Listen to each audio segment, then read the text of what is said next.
Monsieur Ba, finissez, vous pouvez. Allez-y.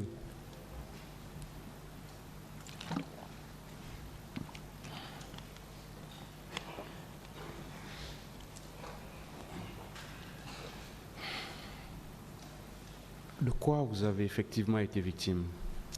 Bon, vous savez, la notion de victime, personnellement, je considère que nous avons assumé notre devoir vis-à-vis de notre pays et comme l'histoire est tragique, il y a le prix à payer pour la liberté, pour la démocratie et les personnes qui sont...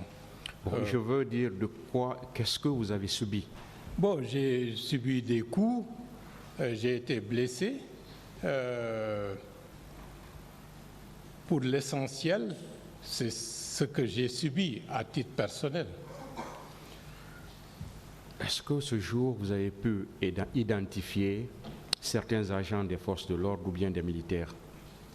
Bon, de manière explicite, je ne peux pas les identifier. Les seules personnes que je peux identifier, puisque c'était clair et net, c'est le commandant Toumba Diakité, lorsqu'il a donné des instructions que les leaders descendent et qu'il les a pris en charge pour les faire sortir, et que le second qui nous a pris en charge, c'est le colonel Tiboro Camara. Les deux militaires de la clinique Ambroise, est-ce que vous avez pu les identifier? Bon, je ne les connais pas, j'ai vu, c'était la première fois que je les voyais, mais je ne peux pas être explicite. Ministère public.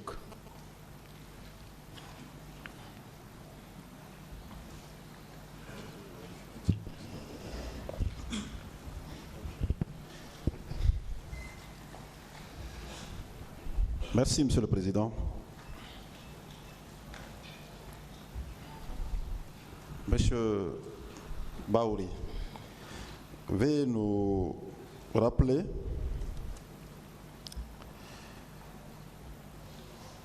est-ce que si Monsieur Moussa Dadis Camara n'avait pas déclaré publiquement qu'il pouvait ôter la tenue et se présenter à l'élection présidentielle, il y aurait la manifestation du 28 septembre? Je pense que cette déclaration a été le facteur déclencheur. Et si le processus était allé conformément aux déclarations et aux engagements de départ, je ne pense pas qu'on aurait connu la journée du 28 septembre 2009 comme une tragédie. Merci. N'est-ce pas les propos de M. Moussa Keita, comme quoi Dadis ou la mort, alors qu'il occupait à l'époque une fonction importante au sein du CNDD, et le meeting du palais organisé par le CNDD en présence du président Ouad pour faire savoir à l'opinion internationale qu'il bénéficiait d'une popularité en République de Guinée. N'est-ce pas ces événements qui ont fait déborder le vase? Cela a accéléré le processus pour nous obliger les forces vives à penser à l'organisation de la manifestation. Merci. Monsieur Ba, la manifestation du 28 septembre 2009 était-elle un droit constitutionnel ou une faveur que vous demandiez à l'époque à M. Moussa Dadis Camara et au CNDD? C'est un droit constitutionnel et le CNDD avait déjà anticipé en organisant des manifestations pour faire prospérer leurs désirs et leurs souhaits, et donc naturellement ça nous a amené à envisager également de par ce droit constitutionnel et de par les précédents que le CNDD lui-même a fait, d'organiser la manifestation. Merci. Est-ce que l'objectif de la manifestation du 28 septembre 2009 était de provoquer un soulèvement populaire contre M. Moussa Dadis Camara et le CNDD? C'était simplement pour montrer que la légitimité était du côté des forces vives nationales et non pas du côté du CNDD, puisque l'objectif c'était de montrer qu'en termes de popularité, en termes de légitimité et en termes de soutien populaire, ce que nous préconisions avait l'assentiment d'une forte majorité au sein de la société guinéenne. Merci. Selon vous, M. Ba, que craignait M. Moussa Dadis Camara et le CNDD quant à la réussite de la manifestation du 28 septembre 2009? Bon, personnellement, je trouve qu'il n'y avait fondamentalement rien à craindre parce qu'après la manifestation, tout le monde allait rentrer chez soi parce que l'objectif, comme je vous l'ai dit, n'était pas de provoquer le pouvoir en quoi que ce soit, mais de montrer que ce que nous disons avait un soutien massif. Merci. Monsieur Moussa Dadis Camara, lors de son passage à la barre, nous a fait savoir qu'il entendait faire de la journée du 28 septembre 2009 une journée de vérité et de réconciliation. Selon vous, M. Ba, pouvons-nous prétendre à une réconciliation lorsque les droits des citoyens sont confisqués à l'époque par M. Moussa Dadis Camara et le CNDD? Bon, la réconciliation est un aboutissement, c'est un processus, et toutes les dynamiques que nous avons à partir du mois d'avril engagées pour ramener l'apaisement et la compréhension n'ont pas pu prospérer. Donc, ce n'était pas possible de manière impromptue de considérer que la journée sera déclarée comme une journée de réconciliation et de pardon. Merci, M. Ba. Et parlons à présent de ce que vous avez vu et vécu ce jour fatidique du 28 septembre 2009. Alors, à votre arrivée sur l'esplanade du stade, quel accusé est-ce que vous aviez constaté la présence sur l'esplanade? Les accusés qui sont dans le box ici. Bon, en dehors du commandant Toumba Diakité et du colonel Thieboro, ce sont les deux personnalités que je reconnais de manière physique. Tous les autres, je ne peux pas être affirmatif. Oui. Pour le moment, nous ne sommes pas à l'intérieur, sur l'esplanade, votre arrivée, avant même d'accéder à l'intérieur du stade. Au niveau de l'esplanade, c'était, comme je vous l'ai dit, c'était un rush. On nous a pris, on nous a portés. C'est comme s'il n'y avait plus de force de l'ordre lorsqu'on rentrait dans le stade. Mais voilà, il n'y avait pas d'éléments parce que la foule avait pris le contrôle des environs de l'esplanade du stade du 28 septembre. Ce jour, vous n'aviez pas eu à échanger avec M. Moussa Thieboro Camara? Et ça, c'était le matin, c'était avant d'arriver au niveau de l'esplanade. Il nous a bloqué le passage et des pourparlers ont commencé pendant un certain temps et nous avons fait durer ces pourparlers le temps que ceux qui venaient principalement de Ratoma puissent arriver. Donc, c'est à ce moment-là que, de manière en dehors du stade, que nous avons eu à rencontrer, à parler avec le colonel Thieboro, qui demandait il faut surseoir à cette manifestation. Ça, c'était avant même qu'on ne puisse arriver au niveau de l'esplanade. C'était où précisément? C'était au niveau de l'entrée de l'université, un peu avant, parce qu'on est sorti du domicile du doyen Jean-Marie Doré en marchant. Et le cortège de M. Thieboro nous a interceptés et pendant un bon bout de temps, il y avait des pourparlers à ciel ouvert à ce niveau-là. Ça a pris du temps. Vous confirmez que M. Moussa Kebouro Kamara n'était pas seul, mais il était accompagné par un cortège? Qui? M. Moussa Kebouro. Non, ils étaient avec ces hommes. Avec ses hommes. Oui. Et quelle était la quintessence de votre échange? Bon, il parlait, il a échangé principalement avec certains leaders qui étaient là-bas. Bon, M. Sidia Touré, la Selou et d'autres, mais c'était toujours la même, il faut surseoir à cette manifestation. En dehors de ça, je n'ai pas observé quelque chose de particulier. Bon, et cette demande de sursis à la manifestation de la part de M. Kebouro, c'était de façon courtoise ou bien c'était vraiment énergique? Bon, à ce niveau-là, bon, j'allais dire c'était courtois, hein, bien entendu, avec cette foule, la tension qui monte, mais il y avait dans une certaine mesure une certaine forme de courtoisie. Merci. Merci.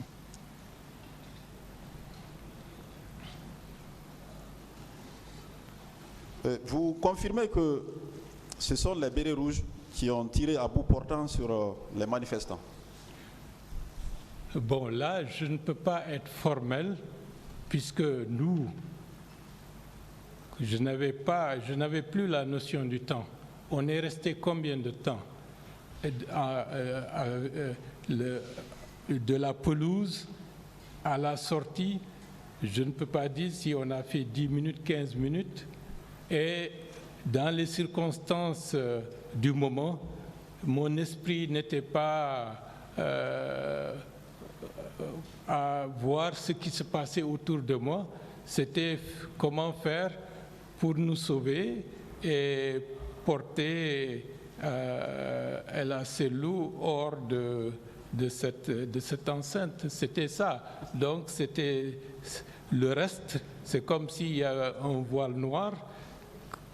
C'était pas le moment de regarder autour de soi, c'était se concentrer sur soi, sur le petit monde qui était autour de moi pour que nous puissions trouver une issue. Et grâce à Dieu, c'est à ce moment-là que le colonel Kebouro s'est présenté. Merci. Je veux parler du début, le tout début. Du tout début, voilà. Au niveau de là où on était, on a entendu des détonations, il y a eu des tirs, il y a eu des grenades lacrymogènes, mais de par notre position, on faisait face à l'est et la configuration du stade ne nous permettait pas de savoir qu'est-ce qu'il y avait derrière les gradins, que se passait-il. On voyait simplement les gens fuir, donc ce n'était pas évident de dire exactement ce qui se passait, puisque je n'ai pas vu ça de mes propres yeux. Merci, M. Ba. Merci. De l'autre côté, ils ont tenté de remettre en cause la crédibilité du témoignage de la partie civile, Mme Fatoumata Bari. Mais dites-nous, M. Ba, que s'est-il passé lorsque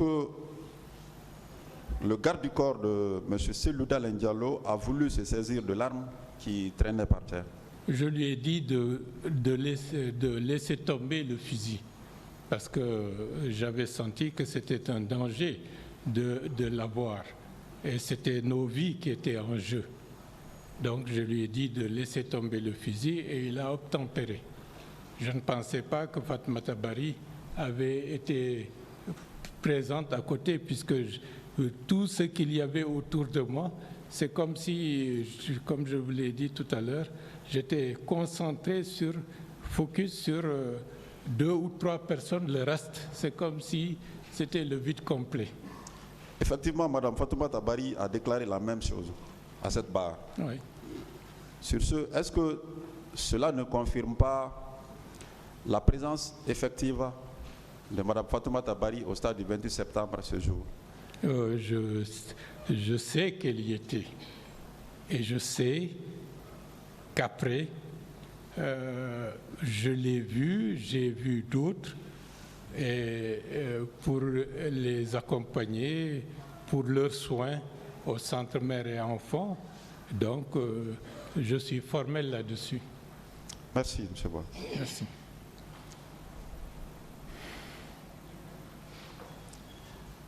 Qui vous a intimé ce jour de descendre sur la pelouse? C'était la première fois que je voyais le commandant Diakité. Donc c'est lui qui a intimé à tous les responsables de descendre sur la pelouse. Mais dans ce brouhaha, on ne savait pas qui était venu pour nous arrêter, pour nous protéger, pour nous sauver. Tout ça, on n'en savait rien. Personnellement, je n'en savais rien. Tout simplement, il y a eu un ordre et on s'est mis à descendre.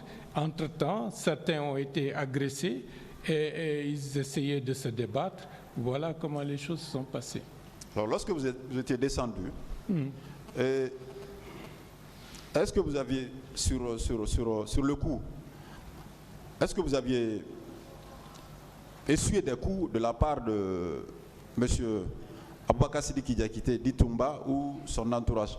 Bon, j'ai reçu un coup, comme d'autres ont reçu des coups, mais de la part du commandant, je ne l'ai pas vu agresser qui que ce soit. Au contraire, c'est comme s'il était venu exfiltrer un certain nombre de responsables.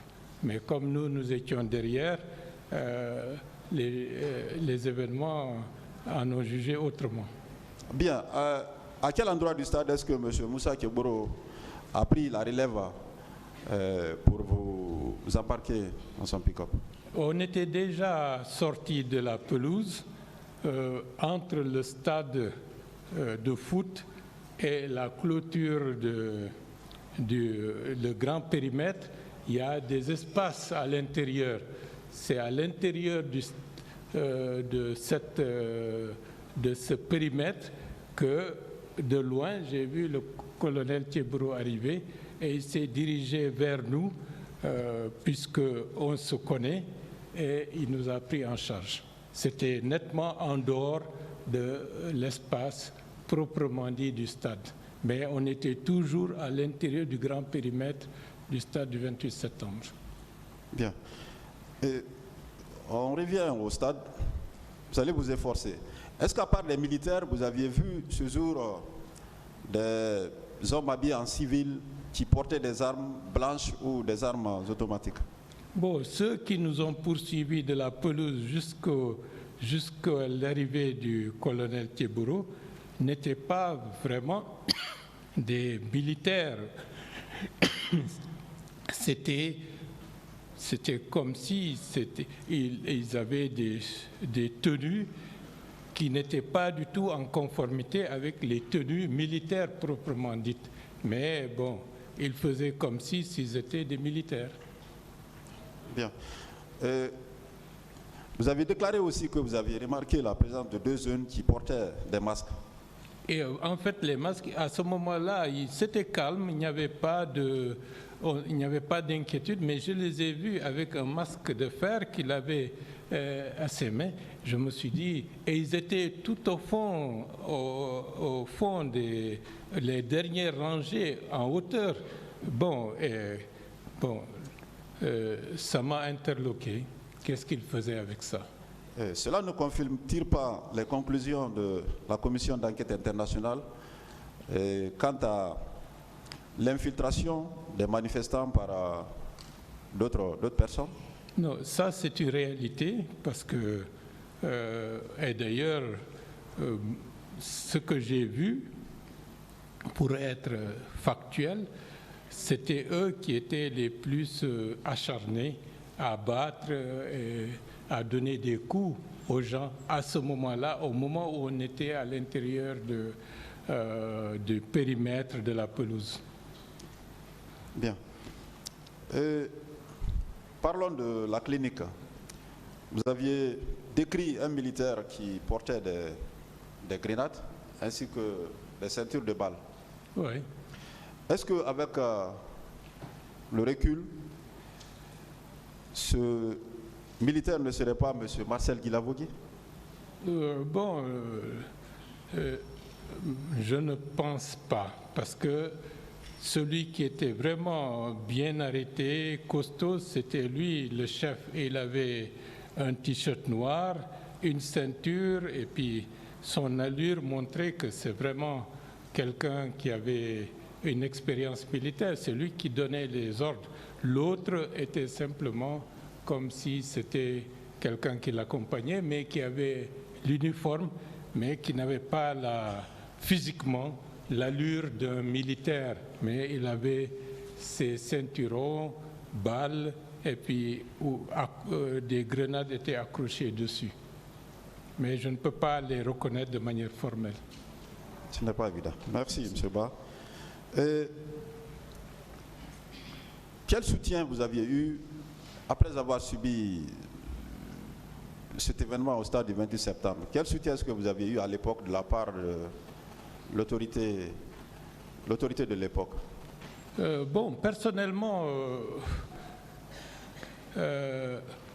comme tous les autres responsables des forces vives, au lendemain du 28 septembre, certains le 1er, le 2 ou le 3 octobre, sont allés à l'étranger. J'estimais que ma présence était ici et je me vois en train encore, quelques jours après, de déambuler dans les rues de Kaloum, comme si de rien n'était, mais c'était fait exprès parce qu'il ne fallait pas montrer que, en tant que responsable, qu'il n'y a personne sur le terrain et que tout le monde s'est évanoui. Et j'ai fait exprès de venir à Kaloum, marcher. La seule chose que j'ai faite, toute la famille a été évacuée dès le 1er octobre. Femmes, enfants, moi je suis resté sur place. Et par la suite, nous avons reçu un don de notre fédération d'Angola de $10 000. C'était quelques semaines après et nous avons établi une liste pour aller de concession à concession, collecter les informations et distribuer une petite contribution, parce que ce qui était le plus important à ce moment-là, il ne fallait pas que les gens se sentent abandonnés. Alors, cette contribution-là provenait de qui, vous dites? De notre fédération d'Angola qui, suite aux événements, a estimé qu'il était important d'envoyer de l'argent pour que les premiers secours puissent se faire. Est-ce qu'il y avait eu autant de la part du CNDD à l'époque? Moi, je ne les ai jamais rencontrés à ce sujet. Et s'ils l'ont fait, je ne suis pas au courant.